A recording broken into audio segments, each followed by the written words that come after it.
What can women entrepreneurs learn from other creative women?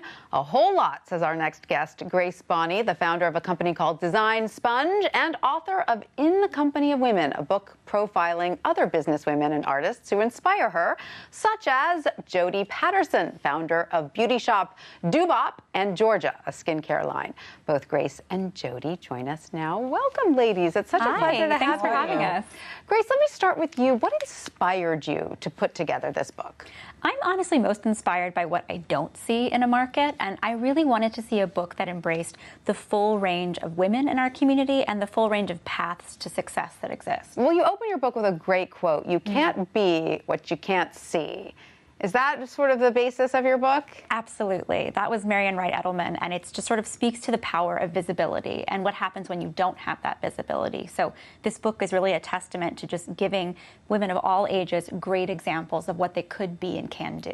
And Jody, what did you think when Grace approached you about being in the book? I mean, I was thrilled and completely honored. The list of women, I mean, I can't believe that I'm in the company of these women. But more so than that, it was really how Grace approached it, and her questions were so thoughtful. And they were questions about sort of the internal workings of a woman, how we think, how we feel our way through change, and how we think and feel our way through business. Very, very interesting. And if you were to say there are one or two key things that all of these women have in common, what might those be? My favorite one is that everyone has given up on the concept of work-life balance.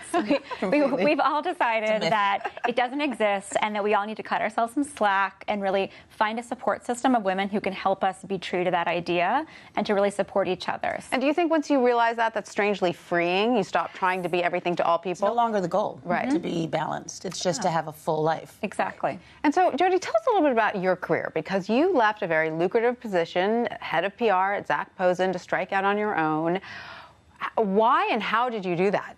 Well, I've always been sort of whimsical in my choices of what I did. I was also in the circus as an acrobat. Oh, amazing. Literally. But I really wanted, at a certain point, I wanted my own story to be told.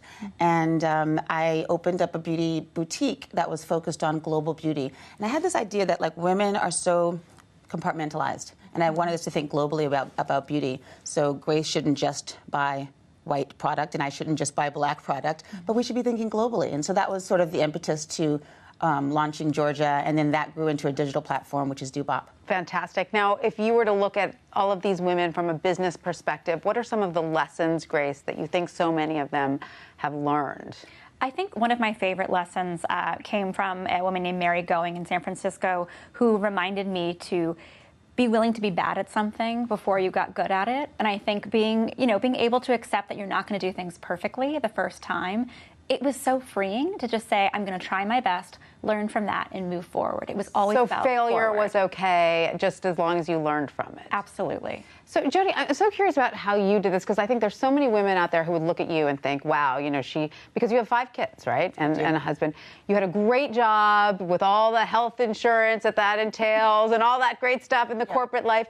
And you had a family, so it wasn't like you were a single woman who said, you know what, I'm going to give it all up and try something risky because I only have me to worry about. You had a family. So how would other women in that position, what advice would you give them? They might be worried about that. Do you know what I mean? Well, there's some sacrifices. I mean, I sacrificed health insurance, private for public. Right. And I took care of certain needs for my kids first before myself. But ideally, I think the thing to remember is that there's an emotional intensity that women have that we can use towards our businesses. We have an enormous capacity to multitask.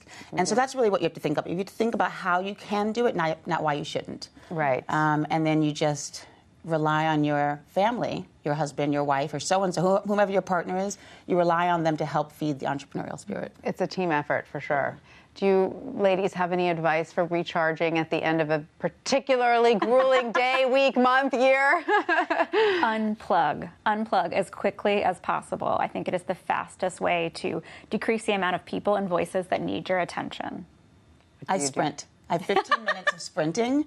I play Drake. And I don't have a lot of time, but 15 minutes on the streets of Brooklyn, and I'm a new woman. That's great advice. I love it. Jody and Grace, thanks to both of you. You're both such inspirations, so thank you for coming. Thank you.